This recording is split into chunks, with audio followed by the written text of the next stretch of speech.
ये दादी शहर से ढेर सारे बर्फ को अपने ठेले पर लाद कर लाती हैं। बंदर भी बड़े बड़े बर्फ के टुकड़े को अपने सिर पर रख कर ले आता है। अब दादी और बंदर मिलकर 1 महीने तक लगातार इसी तरह बर्फ को लाते रहते हैं और कुछ दिनों बाद ढेर सारा बर्फ इकट्ठा हो जाता है। फिर दादी और बंदर मिलकर उसी बर्फ से एक बहुत लंबी आइस ट्रेन बनाने लगते हैं। अब कुछ दिनों बाद आइस ट्रेन बनकर तैयार हो जाती है। फिर दादी और बंदर पूरे गांव वालों को आइस ट्रेन में बैठाकर पूरा शहर घुमाते हैं और ठंडे ठंडे कोल्ड ड्रिंक का मजा ले रहे होते हैं। तभी ढेर सारे भालू अपने हाथों में फायर गन लेकर आ जाते हैं और पूरी आइस ट्रेन को पिघला पिघला कर बर्बाद कर देते हैं। फिर दादी और बंदर जोर जोर से रोने लगते हैं। फिर भी आपने दादी और बंदर के लिए लाइक और सब्सक्राइब नहीं किया।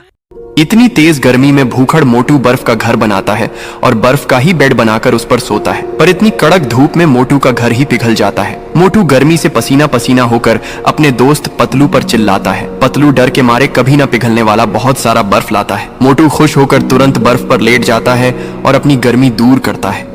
ये पुलिस का बच्चा खेलते खेलते इस पहाड़ पर से नीचे गिर जाता है, जिसे नीचे गिरते देखकर इसके दादी माँ और दादाजी जोर जोर से चिल्लाकर रोने लगते हैं कि तभी यह बच्चा भी एक लकड़ी को पकड़कर जोर जोर से चिल्लाकर रोने लगता है, जिसे बचाने के लिए इसके पापा एक गोरिल्ला के पास फोन कर देते हैं कि तभी एक गोरिल्ला तुरंत हेलीकॉप्टर से वहाँ आ जाता है और इस बच्चे के पास जाकर इस बच्चे को बचा लेता है। फिर किसी ने लाइक सब्सक्राइब नहीं। गर्मी से परेशान होकर यह बंदर इस रोड के बीचों बीच एक बर्फ का पेड़ लगाता है और उसमें पानी डालता है कि तभी यह पेड़ बड़ा हो जाता है। जिस पेड़ पर के भरे हुए बर्फ को खाकर यह बंदर अपना पेट भर लेता है और उस पेड़ के पास सो जाता है। लेकिन तभी अचानक वहाँ पर एक शरारती बच्चा आ जाता है और इस पेड़ को रोड पर से उखाड़ देता है, जिसकी वजह से ये बंदर रोने लगता है। फिर कोई लाइक सब्सक्राइब नहीं किया। ये दुबली पतली गाय और उसका मालिक घूमने के लिए शहर आते हैं। तभी कुछ लोग उसकी पतली हालत का मजाक उड़ाने लगते हैं। दुखी होकर गाय और उसका मालिक हरे भरे घास के मैदान में चले जाते हैं। वहाँ गाय का मालिक गाय को खूब सारा घास खिलाता है और खुद बादाम खाता है और गाय को भी बादाम खिलाता है। धीरे धीरे दोनों के शरीर ठीक होने लगते हैं। फिर वे दोबारा शहर वापस आते हैं। लोग उन्हें देखकर हैरान रह जाते हैं। ये क्या, आपने अभी तक इस मालिक को लाइक नहीं किया? बंदर और किसान खूब मेहनत करके डिजर्ट में एक घर बनाते हैं। ये बंदर दूर दूर से भोजन और पानी लाता है, तो किसान भी बहुत मेहनत करके ईंटों को लाता है और फिर घर बनकर तैयार हो जाता है। एक दिन किसान और बंदर आराम कर रहे होते तभी बहुत तेज बाढ़ आ जाती है और किसान का घर डूब जाता है और यह देखकर बंदर रोने लगता है। फिर लाइक सब्सक्राइब नहीं किया।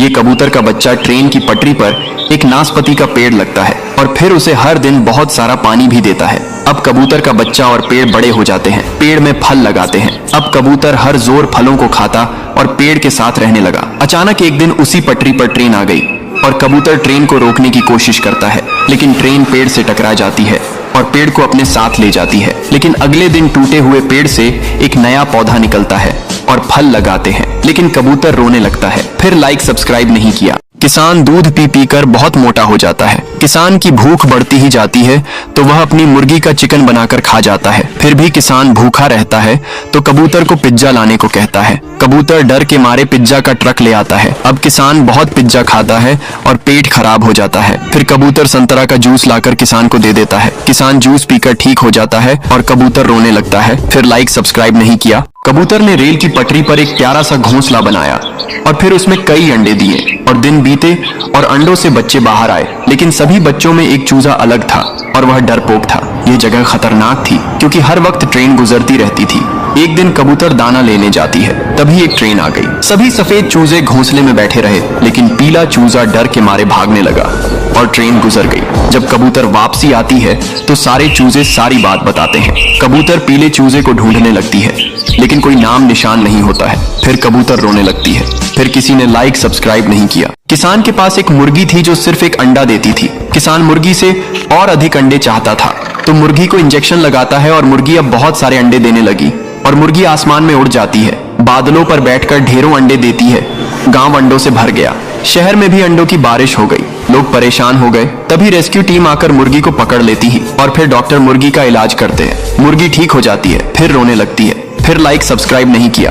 दादाजी और कबूतर भी मधुमक्खियों के शहद से घर बनाते हैं। दादाजी बहुत दूर से शहद लाते हैं और कबूतर भी दूर दूर से शहद लाता है। फिर कुछ ही दिनों में शहद का घर बन जाता है। फिर दादाजी और कबूतर खुशी से बैठे रहते हैं। तभी एक दिन बहुत सारी मधुमक्खियां शहद के घर पर हमला कर देती है। शहद का घर टूट जाता है। दादाजी और कबूतर उदास हो जाते हैं। Please like and subscribe.